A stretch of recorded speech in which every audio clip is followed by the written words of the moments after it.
I don't know a culture that didn't spend some part of its life looking up and wondering, what is our place in the universe? Where did it all come from? Where is it all going?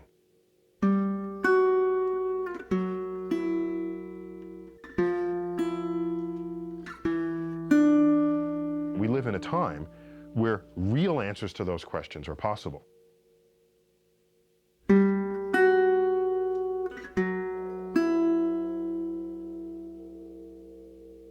I like going home and looking up at night and saying, wow, we've got telescopes peering out to the edge of the universe.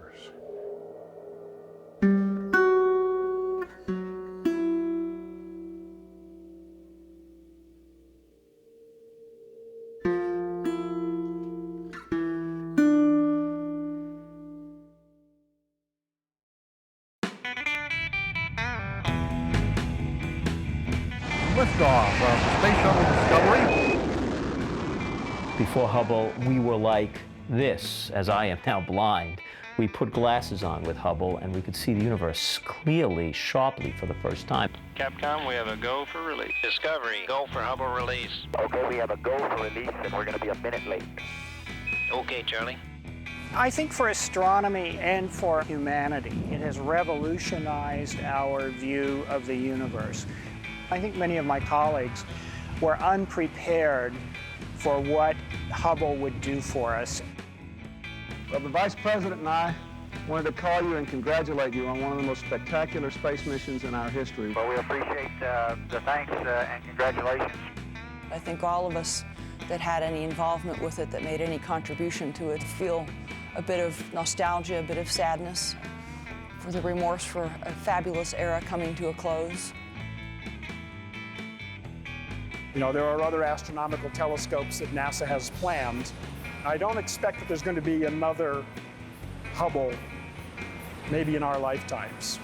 There you see the payload commander, John Grunsfeld, who is about to make his third spacewalk, all in the name of Hubble Space Telescope servicing.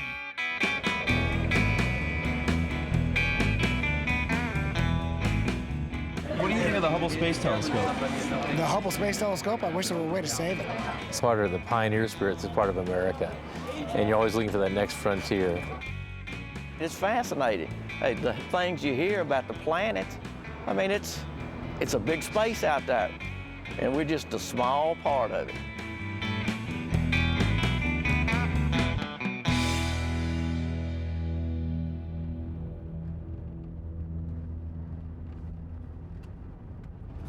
My name's David Howell Lamprecht, and I've been a checker cab driver at night for 17 years, and I am studying 10,000 years in history because it is fascinating about the rise of mankind. Since the beginning, the great astronomers, Kepler, Tycho Brahe, Copernicus, Galileo, they have been searching the heavens to see what's out there. We, in the 20th and 21st century, have developed one of the greatest scientific instruments conceived. It's an immense device that we have created. And to let it decay and fall apart is just foolish, absolutely foolish.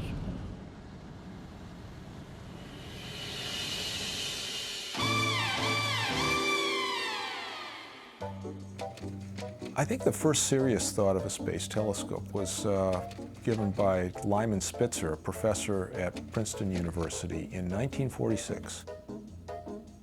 He wrote a paper where he already recognized what an enormous potential space held for observational astronomy.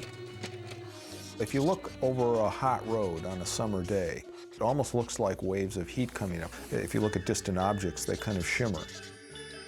As light comes through the atmosphere, it encounters regions of different density. And that density acts like a little lens, and the lens then changes the direction of light. So if you looked at the image of a star, the star doesn't look like a little point. It actually looks like a ball that kind of shimmers, and that's distorted because of the atmosphere. Lyman Spitzer understood remarkably at that time what putting a telescope in space would do for astronomy.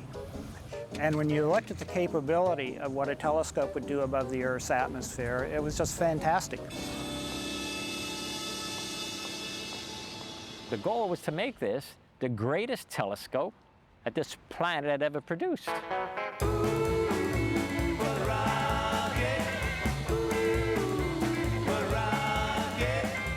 Of all the different programs I was a part of during my 15 years with NASA, hands down, I am most proud of having been a part of the Hubble team. We were always trying to explain to people how incredible this observatory was. If you're in New York on the Empire State Building, you could focus on a dime that was on top of the Washington Monument. That's the kind of pointing accuracy that you would have. People would sort of get giddy with the fact that we're talking about something we could really do. We were saying, you know, somebody smoking pot here.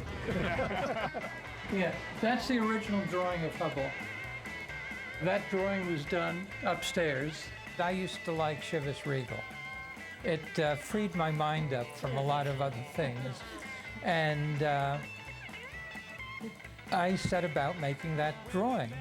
And I'd work, and here's the bottle of Chivas Regal and a glass. To this day, somewhere on that drawing, there's a ring from the Chivas Regal bottle. There was no doubt on our mind that we were going to provide the greatest technical achievement in the history of man as far as telescopes and other things as well.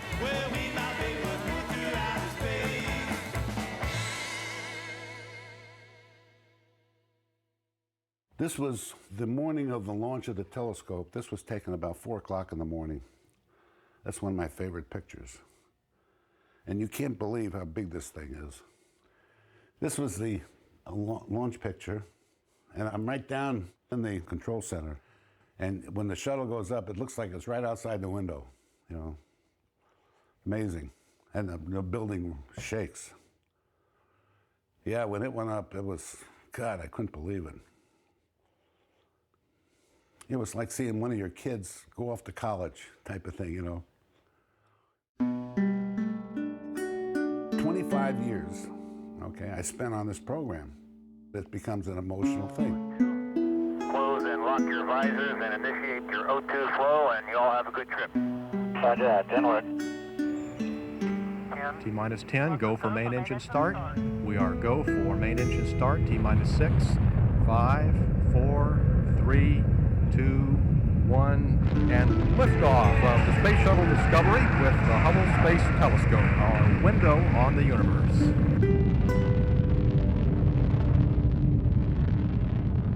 I'll tell you, anything that somebody can dream of, you know, we can do. Believe it or not, we can do.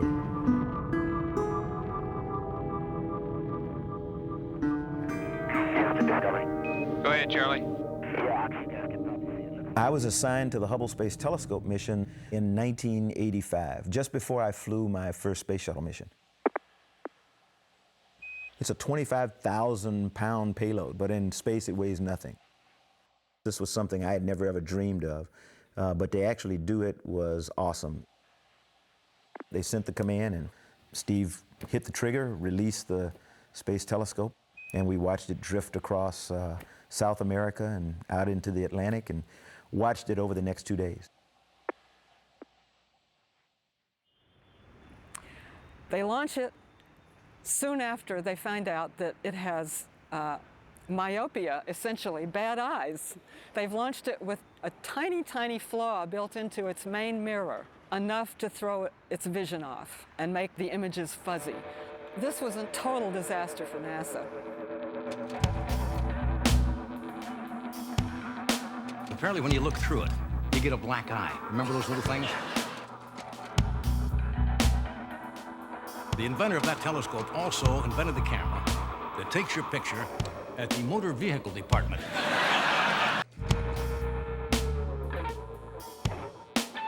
Somebody apparently didn't grind the mirror correctly, and it looks like a funhouse mirror or something up there.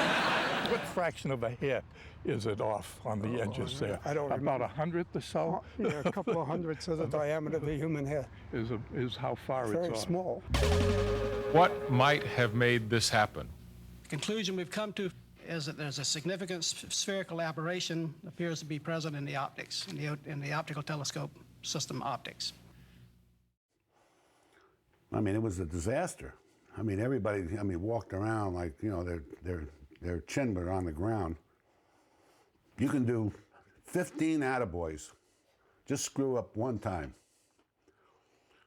The attaboys don't count. 4, 3, 2, 1, and liftoff. So they mount this daring servicing mission. They had to jury-rig what amounted to new glasses, new spectacles for this telescope, lenses that would correct the bad vision. At 3:47 a.m. Eastern Time, astronaut Claude Nicollier plucked Hubble out of orbit. Houston, Endeavour has a firm handshake with Mr. Hubble Telescope.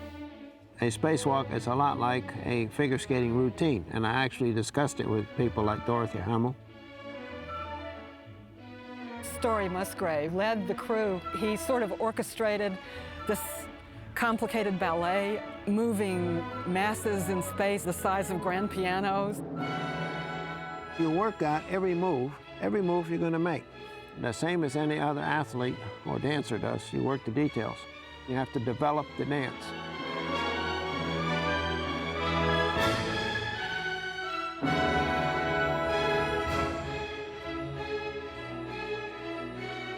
They were operating in a hostile environment with the whole world watching and the whole space program arguably hanging on the outcome. Few would contradict me on this. It was one of their great triumphs. I'm happy to announce today the trouble with Hubble is over. Amen. From 1993 on, Hubble was operating as it was designed, and it was just spectacular, just spectacular.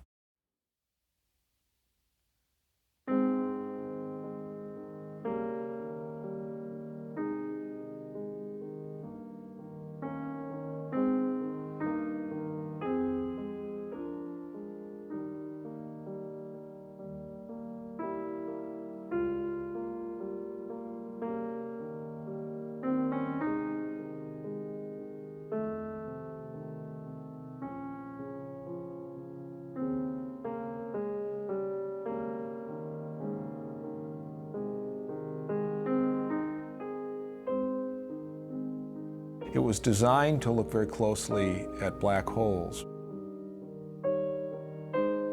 It was designed to look at the matter between the galaxies, the intergalactic medium. All those things it did very well. I think what people didn't anticipate was how big an impact it would have on many other fields that it wasn't designed for.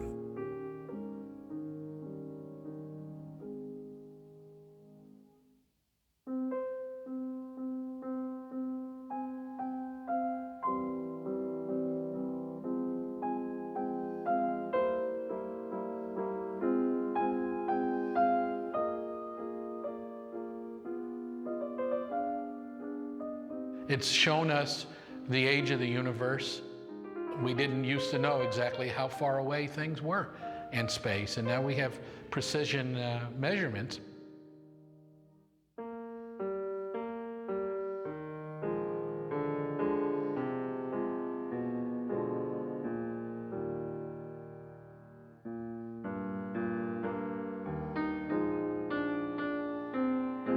Hubble was crucial in the discovery of the so-called dark energy, which we have no idea what it is, but it seems to be the single most important thing in the universe. The vast majority, something over 70% of all mass energy in the universe is in this unknown form we call dark energy, and Hubble was crucial in detecting that. It's a visible light telescope, getting the best views of the universe we've ever gotten.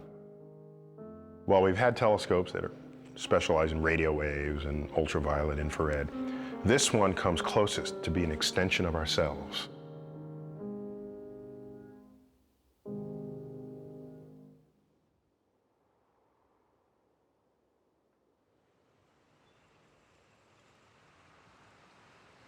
a Hubble scientist sort of casually mentioned to me that they had canceled the servicing mission, and I believe that was the first anybody on the outside knew about it. And so I put it in the Washington Post, and then I started getting all these calls. How did you know that? Is that true? From Hubble people who are employed by the Hubble program. They keep quite a flow of public relations announcements coming, but none of them were related to this particular story. That was presumably a secret. It's my pleasure to introduce the Administrator of the National Aeronautics and Space Administration, the Honorable Sean O'Keefe. I thank you for your interest, and I look forward to your questions. No, let me not lie. I don't really look forward to the questions. The desire not to spend money on Hubble or go to Hubble really centers on one man, Sean O'Keefe. When he made his decision on Hubble, he would repeatedly say it was on safety, and they did a cost-safety analysis, and he said he would provide that for Congress, and it doesn't exist, and it's never been provided, and I've never seen it. As he himself said, he was a bean counter. That's his own words. He had been a bureaucrat for many years in the Navy. He got the job to be NASA administrator. That's a cool job. Yes, sir. Bob Zimmerman, UPI. It seems to me this is an issue that's sitting on the edge of a knife, and we really do not know where it's going to go down the road. Some thoughts? I think the only thought I can offer to you is that the decisions or the factors... The sense I always got from almost everyone in the aerospace community was, this is a bad idea. We should go to fix Hubble. It is a judgment call. And this is a judgment call that is my responsibility for however period of time that I reside here. Yes, ma'am. Patty? There's so many questions that haven't been answered yet, and it's just, you have to try and find them out, or we'll never know.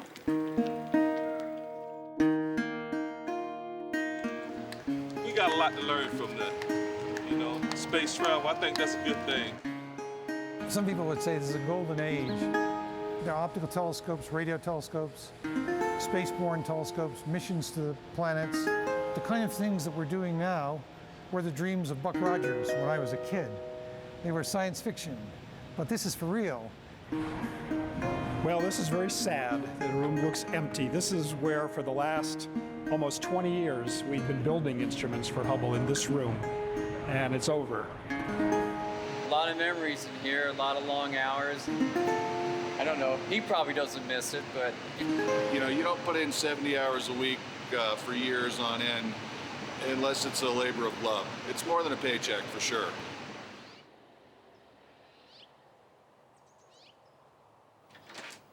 Hi, guys. Ron, how are you? Fine, come on in. This is Space Telescope. This is the war room. This is his corner of the world. I gotta show you my neat things. I hope I've got one to show you. Yes. This is the Hubble decals along with the NASA ones. This is the 10-year pins. And I only got one of these.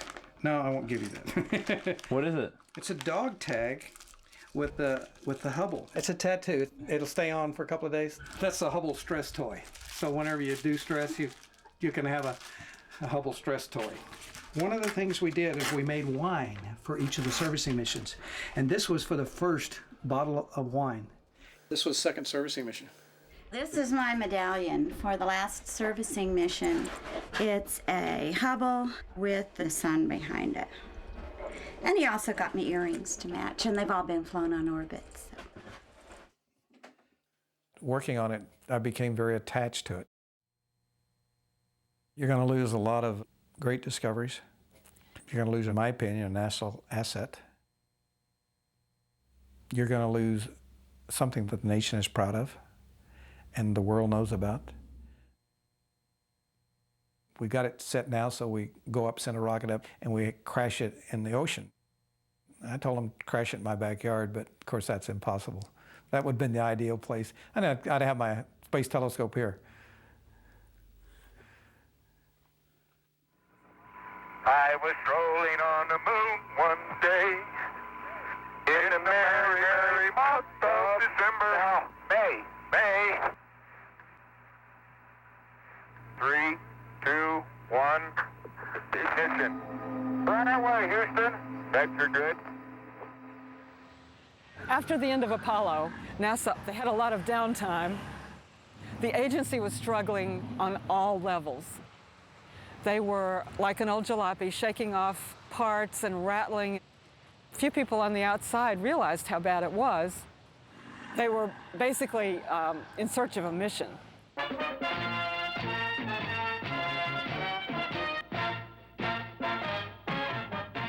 4 rooms, Earth view. Sounds far-fetched at the moment, doesn't it?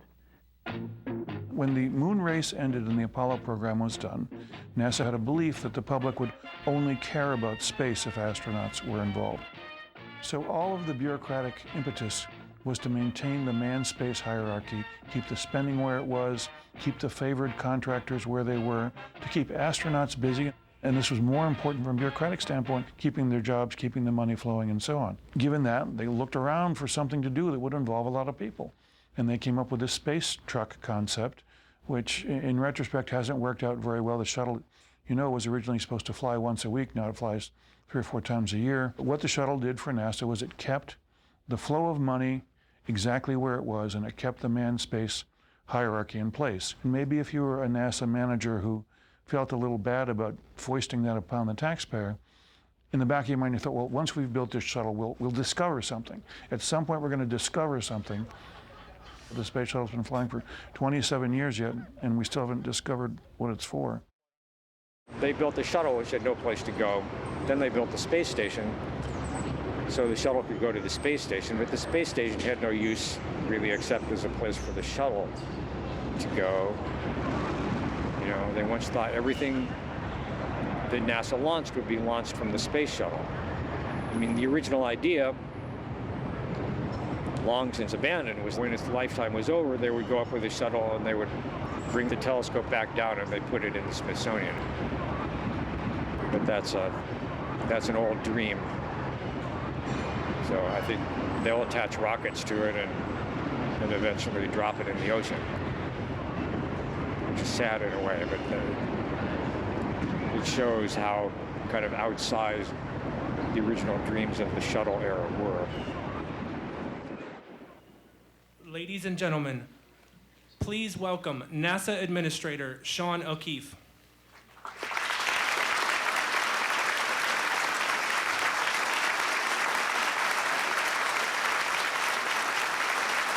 Ladies and gentlemen, the President of the United States.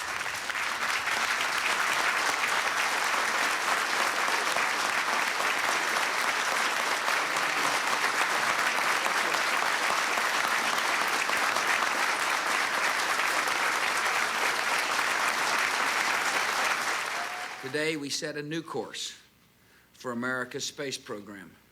Our first goal is to complete the International Space Station by 2010. Our next goal is to return to the moon by 2020. We will then be ready to take the next steps of space exploration, human missions to Mars, and to worlds beyond.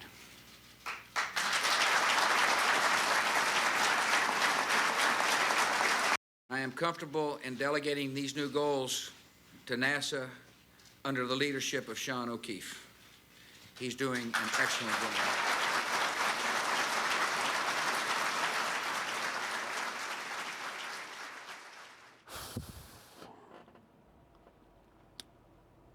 I think there's no doubt that the space program needs a goal, that the primary thing that has impaired the effectiveness of the American space program for the past 30 years has been lack of a driving goal, the kind of goal that we had in Apollo. Part of the driving force that caused Bush to reformulate the space policy was the Columbia accident, where you had 7 people killed and a shuttle was lost, and people said, okay, well, what were they trying to do while they were doing this? And you say, well, they were just kind of riding around, and you know, they're doing an experiment in mixing paint with urine to see if you could mix paint with urine in space. That is literally true.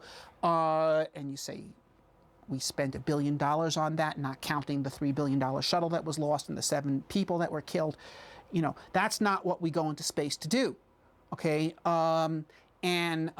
We go into space in order to accomplish something that is worthy of the costs and risks of manned spaceflight.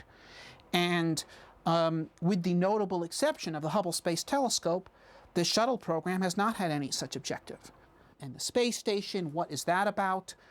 Putting astronauts up in space for months at a time to measure the effects of zero gravity on people, well, maybe that's worthwhile, but it's been done now for over 30 years.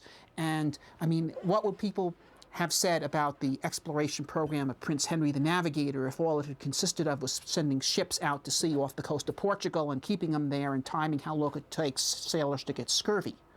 Okay, no, the purpose of maritime exploration is to go across the ocean and discover the new worlds to be found on the other side. Let's go back this way. What we're looking at here is the clean room, the Hubble clean room. The great part about Hubble was mission after mission after mission. It allowed NASA to focus on one NASA. Science, engineers, astronauts, all working together for a common goal. It built this one NASA back up, probably better than even it was in the Apollo era.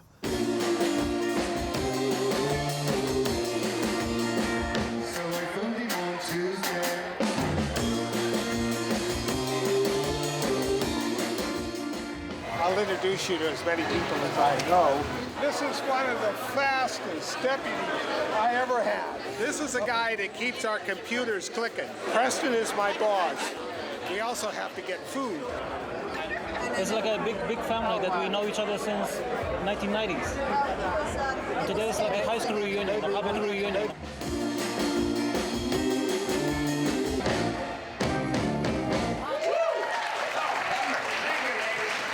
You have an automobile, you drive it. It needs a tune-up now and then. It needs new tires, it needs new brakes, but it's reliable and it runs and it gives you reasonable mileage. Do you see a reason to turn it in? As long as Hubble stays productive, I see no need to get rid of it. I see no desire to get rid of it. I think as a taxpayer, I would object to getting rid of it.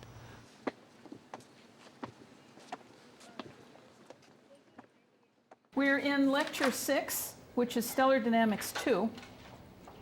And that is all about the use. I'm a person who's trying to study the evolution of the universe and in particular formation of galaxies. As telescopes are getting bigger and the Hubble came along, I'm more and more interested in looking back in time because telescopes, when they look out into space, tell you how things were many billions of years ago. Telescopes are really the only time machines that human beings actually have, and they let us look into the past. They don't let us look into the future, unfortunately, but that's because it takes light a while to travel from the object to us. When we look at the sun, we look back in time 8 minutes. If the sun went out right now, it would take us 8 minutes to figure that out. Likewise, when we look at very distant galaxies, we're looking back in time billions of years. You can think of it as a core drilling out in space and back in time, collecting these thousands of galaxies at each epoch. And when we put all that together, we get sort of a cosmic movie of how galaxies formed. Astronomy, thanks to Hubble, is busy putting the question of where did galaxies come from to rest. The great question that Hubble opens is, are there other universes? And do they have galaxies in them or not?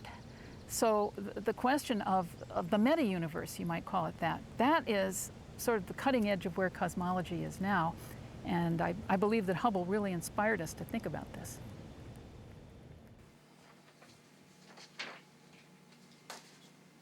We don't know what the ultimate future of the universe is. The rules have changed. So if we want to understand the future of the universe, we have to understand the energy of empty space. This energy of empty space we call dark energy. Physicists are really creative in their names, and dark energy is dark energy because you can't see it.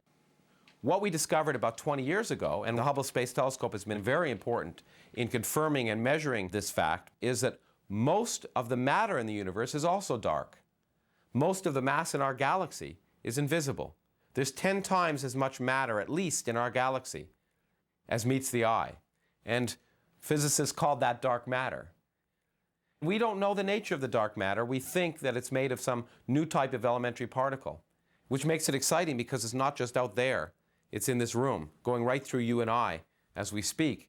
Matter curves space, and if you put enough matter together, it can act like a lens, something that Einstein predicted in 1937 that he said would never be observable, something called gravitational lensing. He predicted it, but he said we'll never observe it. Well, he underestimated observers, and with the Hubble telescope, we have beautiful images of gravitational lensing. With those kind of images, we can actually measure the mass in clusters of galaxies, the biggest bound objects in the universe. Some people may be terrified by the notion of our cosmic insignificance, in a sense, when you realize how much there is out there. I like to turn it around and say, isn't it amazing that in this vast universe, made up of so many things that are alien to everything we understand, here we are in this random place in the middle of nowhere, and yet with our tools, like the Hubble Space Telescope, without even having left our solar system, we've been able to discover how exciting and interesting nature is, and the fact that, that we don't have all the answers. It's sad for some people to think that we won't, in the near future, and maybe in the far future, be zipping around the galaxy in spacecraft going near the speed of light and firing shots at Klingons or Romulans. But at the same time, I don't think one should feel sad, because in fact, we do space travel. I use as an example from Star Trek, an episode where these things called the Cytherians. They were a civilization that explored the universe not by going out, but by bringing the universe to them. In one episode, they bring the Enterprise to the center of the galaxy for them. But that's really what we're doing with our telescopes, the Hubble Space Telescope and the other devices we're doing. We are bringing the universe to us. Well, the Hubble Space Telescope is about the size of a school bus that orbits 350 miles above the Earth, goes around every 96 minutes, so it moves fast. To actually observe the sky, you have to point the telescope somehow. And that's done with what's called reaction wheels. If you spin the wheel in one direction, then the telescope moves in the opposite direction. You have to know where you're pointing.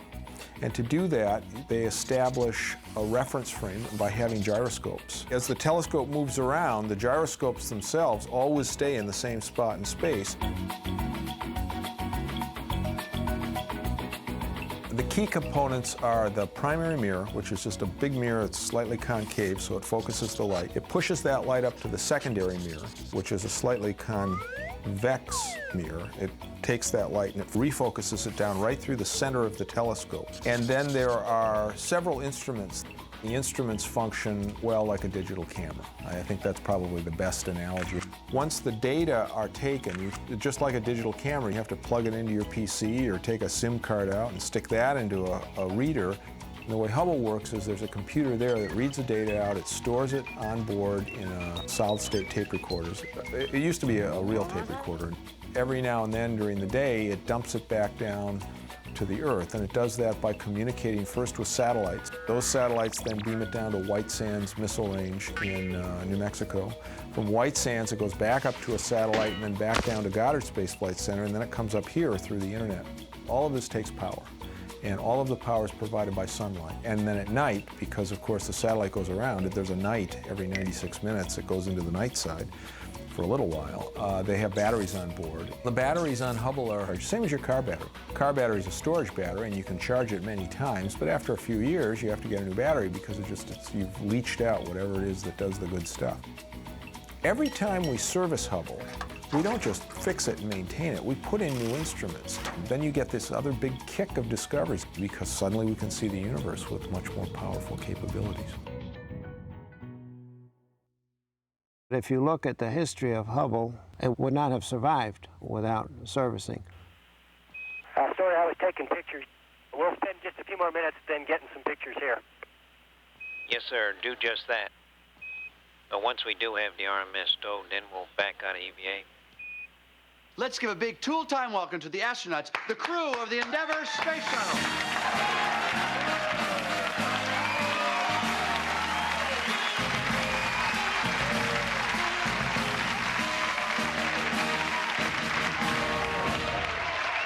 Payload Commander, Story Musgrave. Story, what's the story?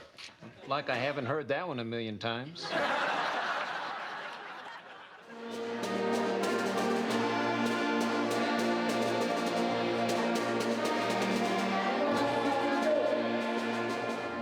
So they scan a picture and a machine paints So they have edible ink. Yeah, edible ink. Wow. Edible ink.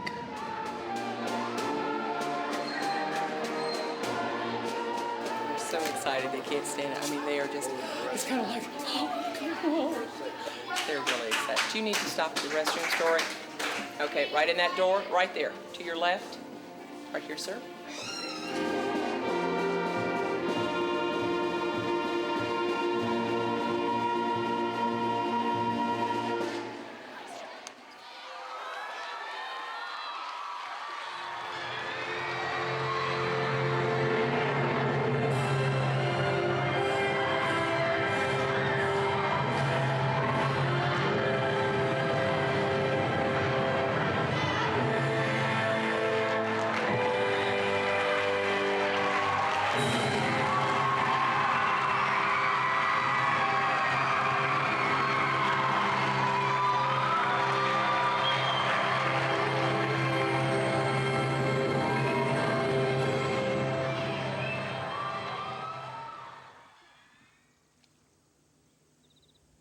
What do the astronauts who have been involved in Hubble feel toward the program? What do they feel like as if, you know, that they were a part of?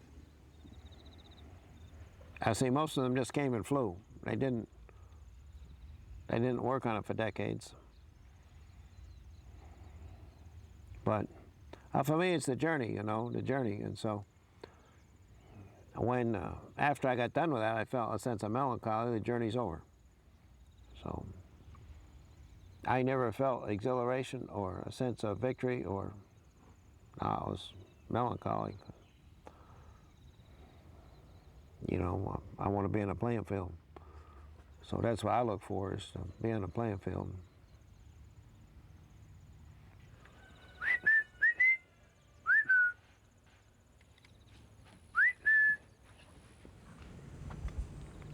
See them all? They're gonna come in, because I'm here. I got about 20 of them that are my pets.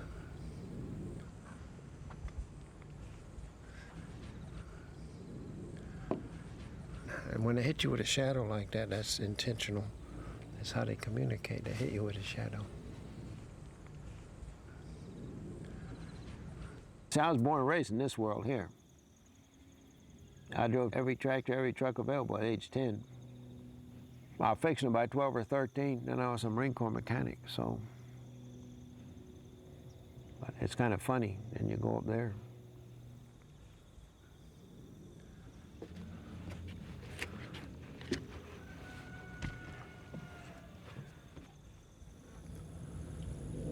So I have the spirit of flight right here.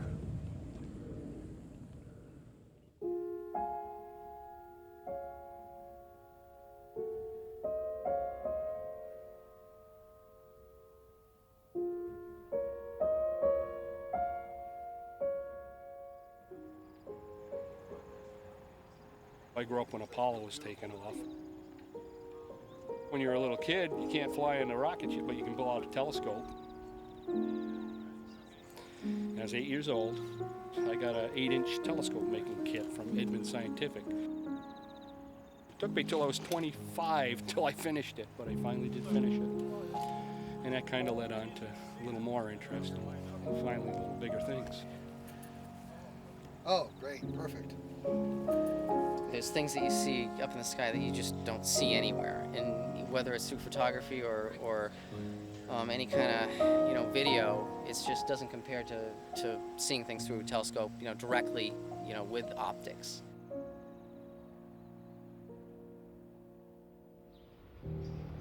Most people figure reality is just this right here, and that's up there and remote and out there somewhere, and it's not really part of what they normally think of as reality. But once you start to really get an appreciation for astronomy, you realize that you are moving through that surrounds you, that is you, and you are that. Far from feeling insignificant in the face of this awesome cosmic reality, one feels we're part of it.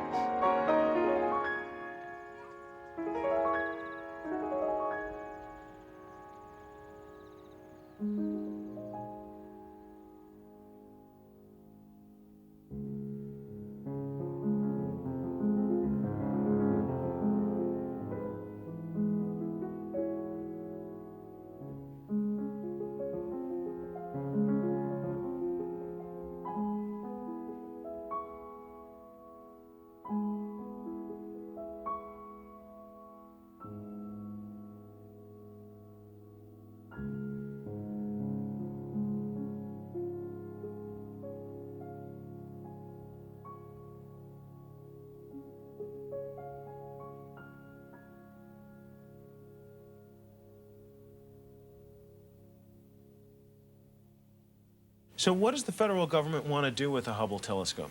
The administration evidently would like to shut it down, and I think they have a new vision for NASA, and in that new vision, we've been told that there won't be any money for servicing Hubble. Probably the most job-threatening decision I made was to support Hubble itself, to advocate for Hubble when NASA had said it would be canceled. There were staff members who voiced their concern. They wanted a diplomatic solution, whereas they saw the public advocacy as more of a almost going to war with NASA. What is it that needs to be fixed, and how much would it cost? All of this equipment is ready and built, and the money's been spent to get it ready for the shuttle. We simply need a ride up there and the astronauts to put them in. I will say, if I really thought that Hubble was anywhere near the end of its useful lifetime, I wouldn't advocate for it, but it's not. I don't even think Hubble's peaked yet. I think Hubble's going to get better, and the Lanzarote Committee said that too.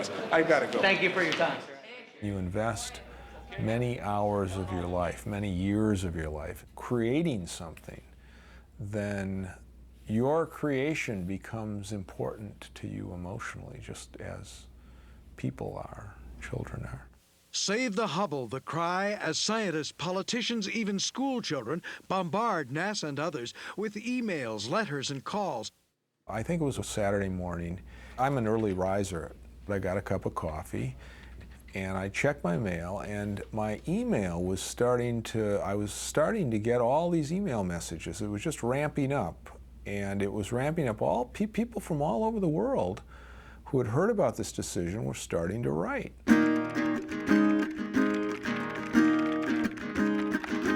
It was just enormous. It was hundreds of emails I was getting. A lot of people were writing with ideas. Send a rocket up and tow it to the International Space Station so that the astronauts can service it. Why don't we send the Russians up to do this? If we can't do it, let's send the Russians.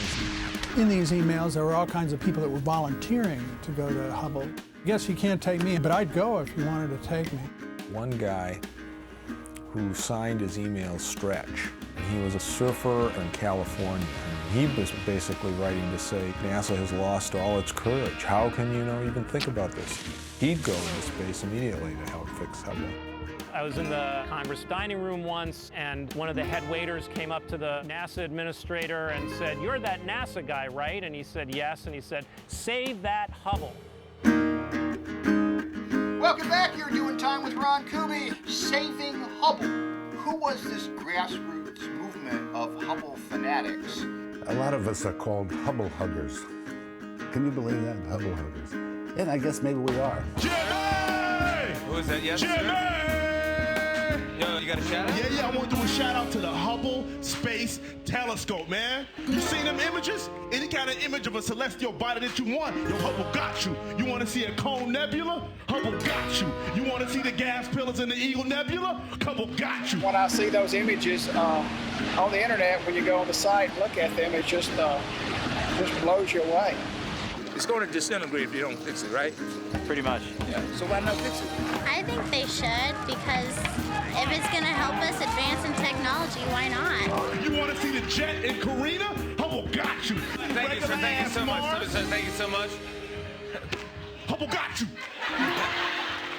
There's no doubt whatsoever that's the most wonderful instrument that has ever been invented by human beings for the study of the universe. You too can become a Hubble hugger, which is the first time I've heard that term, but hopefully we will all be Hubble huggers in the future. Coming up next! Ask any person the name of a playwright. Most of them will say Shakespeare. Ask them the name of a scientist. Most of them will say Einstein. Ask them the name of a telescope. They will all say Hubble.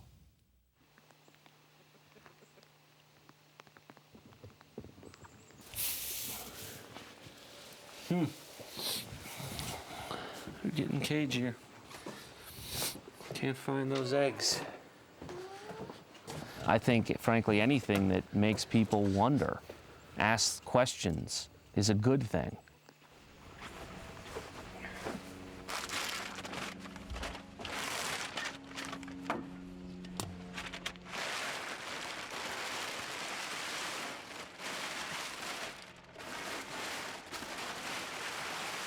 there's just so much more out there than we ever thought.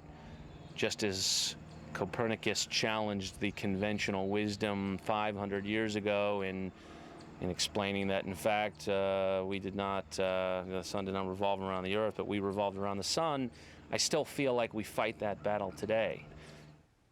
I put up SaveTheHubble.org when NASA first announced that they were going to cancel the servicing mission. We received 50,000 signatures in a matter of weeks. Really, I think they came from all walks of life, and certainly did not get the sense that they were scientists. Somewhere in the chain of command, it got lost that Hubble had touched the public, and that had done more than anything else to create interest in the space program and all of their projects. More probably than anything since they landed a man on the moon.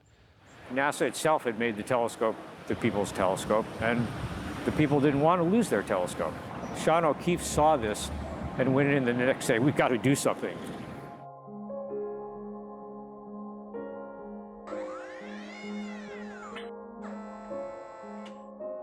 There are some people saying, well, look, if we can't send astronauts to fix the Hubble, maybe we can send some kind of robot to fix the Hubble.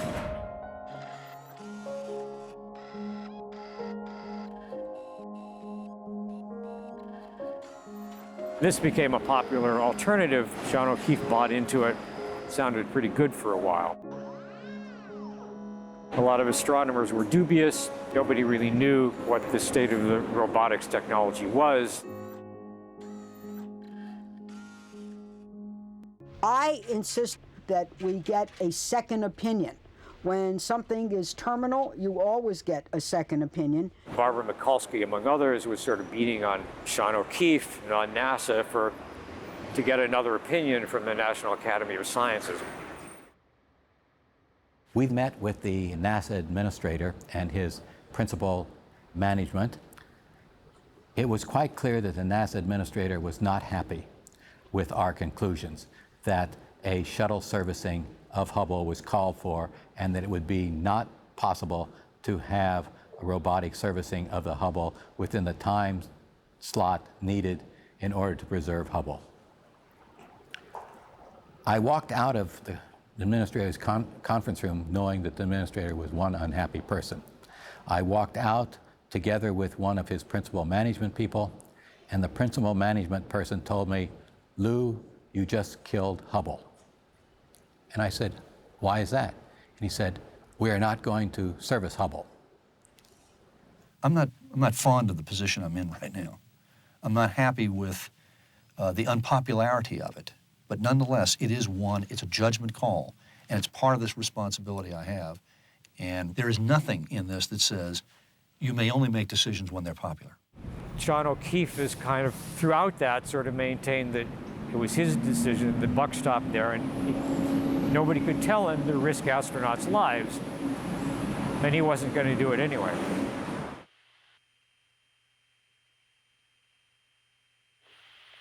All right, we're at 100th of a G. Looking good.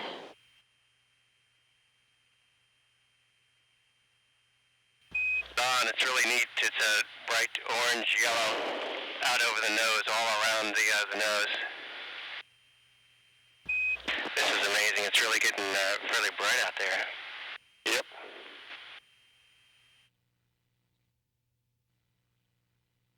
Columbia, Houston, UHF comm check. Fido, when are you expecting tracking? 1 minute ago, flight. Columbia, Houston, UHF comm check. Fido, do you have any tracking? No, sir.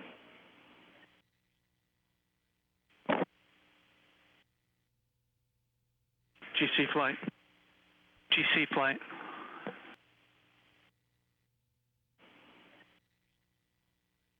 Lock the doors. Copy.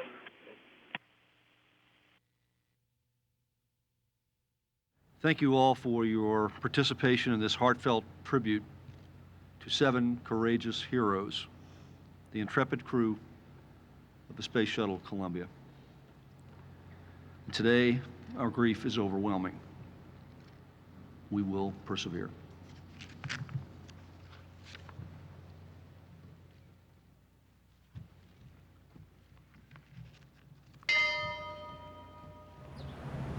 I think in some ways I think he believed that he was doing the right thing. I think he was sincere in his feelings about the Columbia astronauts. And horrible thing to have happen when you're in charge. This was not going to happen on his watch again.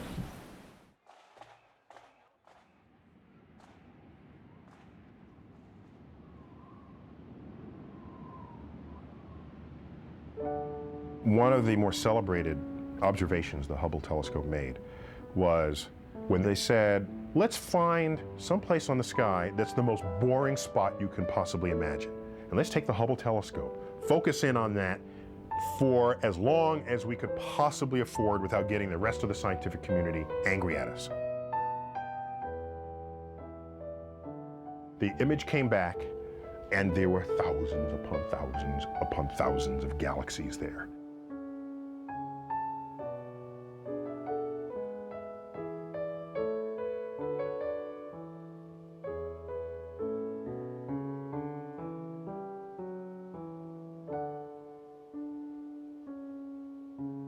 What else about nature are we missing because we don't have a way to interact with it? I mean, I think about that all the time.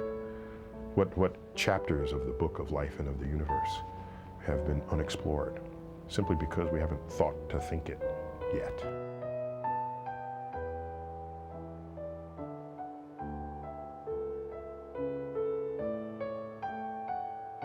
These telescopes enable us to discover not only answers, but whole new questions.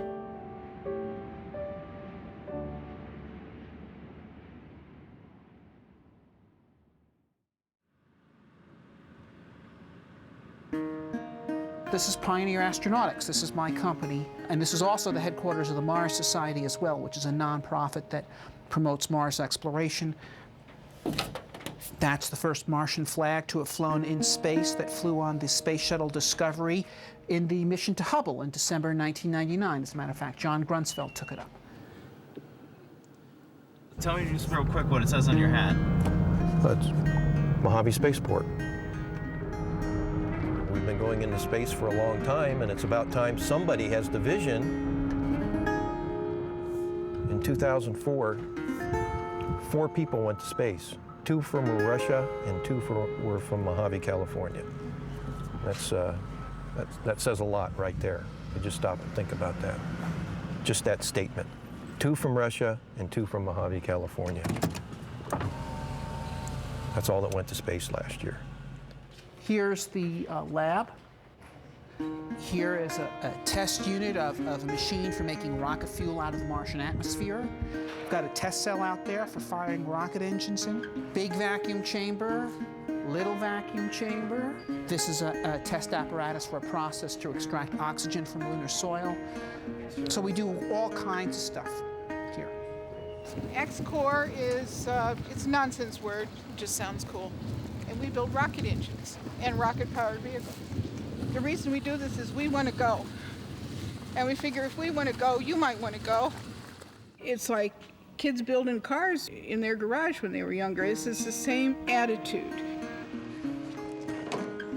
So what it'll do is it'll take off from Mojave here, go up at about this angle, okay, reach about 50 miles, look down, yay, cool. I want to go. I want to see what it's like. I want to throw M&Ms into the cockpit and watch them float around. And I want to see what the Earth looks like from 100 miles away. The reason why I want to go to Mars, it means new branches of human civilization. It means new knowledge of all kinds. It means we are living at the beginning of history, not at the end of history. Okay? That's what the Mars flag means. It's a flag of hope.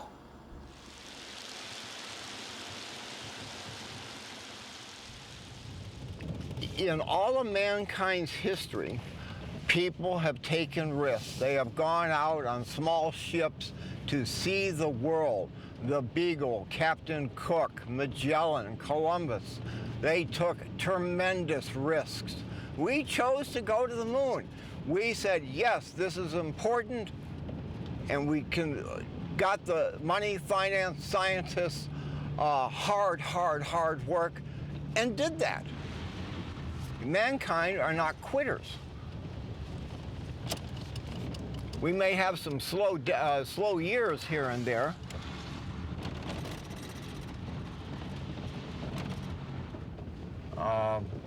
Cabby's doing a little driving here. I'm going to take you to the Parthenon. It's a 99% replica of the Parthenon that sits in the Acropolis in Greece. And it's one of the very proud symbols of Nashville, why we're one of the major cities of arts in the United States. This was their achievement in 440 BC. We got Hubble.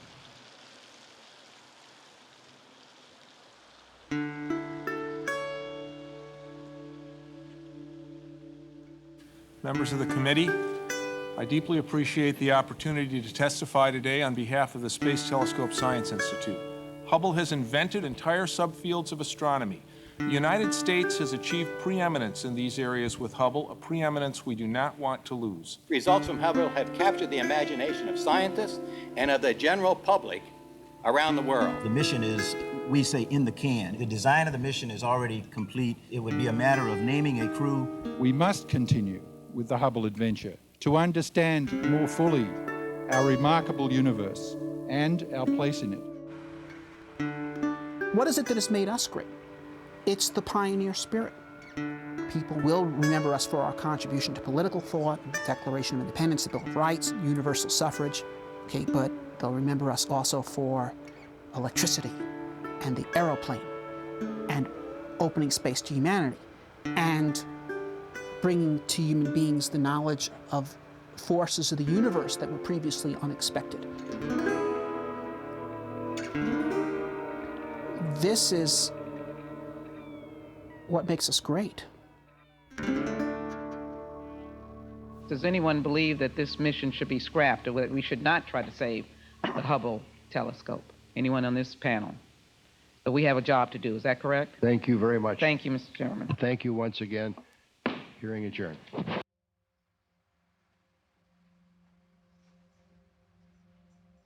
Within 2 weeks, on the 21st of February, I intend to assume my responsibilities as the Chancellor of the Louisiana State University.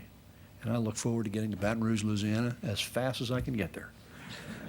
Just under 3 years ago, NASA had to announce a very troubling decision, that decision being to cancel shuttle servicing mission for the Hubble Space Telescope. And today I'm here to announce a much more pleasant decision on behalf of the agency. We are going to add a shuttle servicing mission to the Hubble Space Telescope to the shuttle's manifest to be flown before it retires. We anticipate...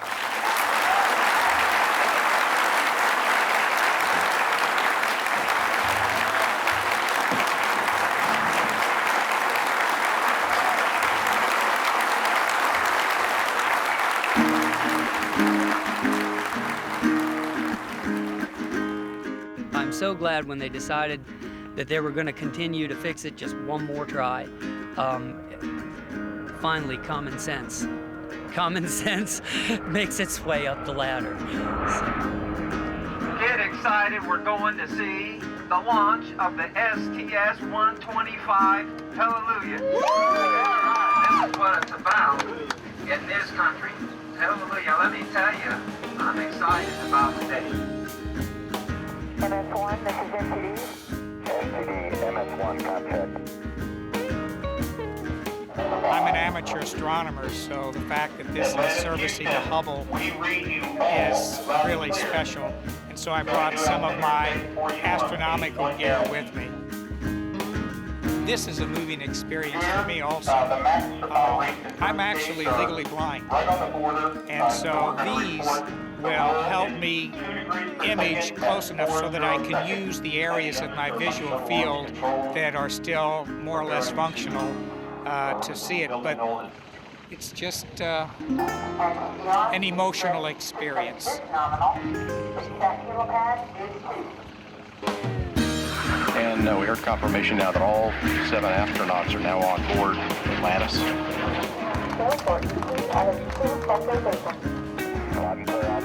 Water system armed. T-minus 10, 9, 8, 7, 6, 5, 4, 3, 2, 1, and liftoff of Space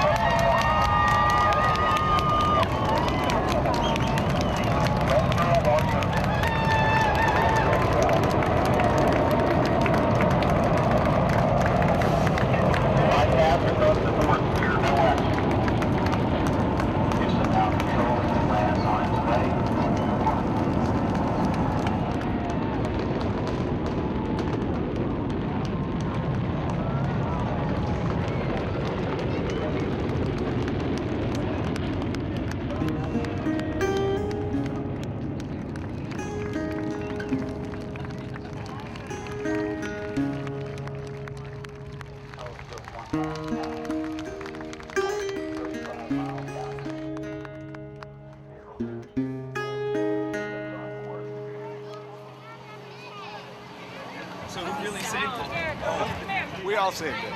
It was a team effort. Okay, David, I'll see you.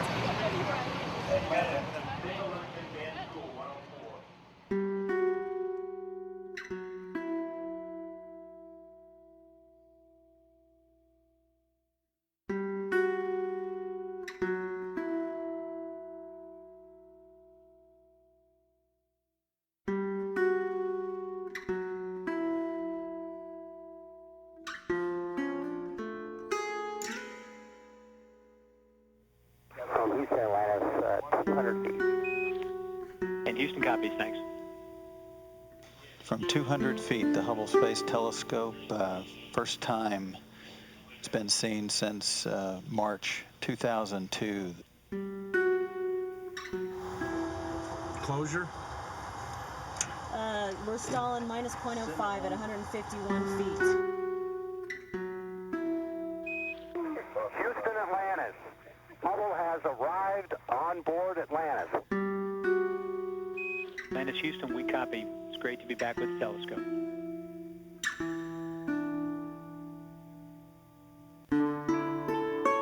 Telescope is open, ma'am. Great, John. We see you coming out. You can egress. Coming out. Ready, Drew? I'm ready, John. Let's go do this. Get each other. If you can get it.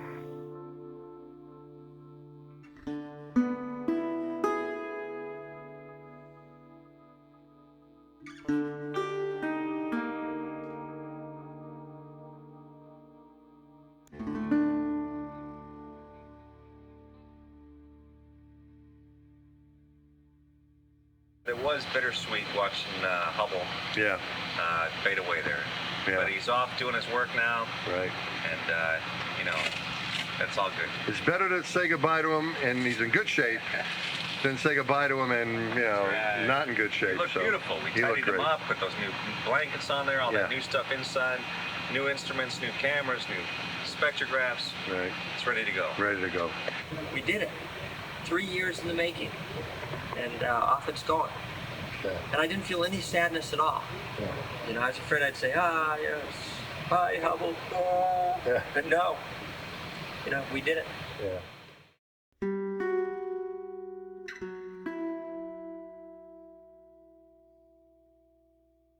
The stuff Hubble gives you is of no practical significance. It's a philosophical significance.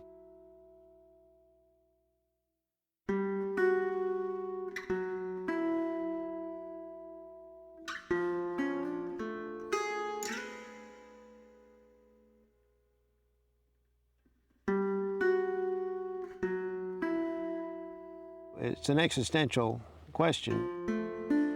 It's who are we? Where did we come from?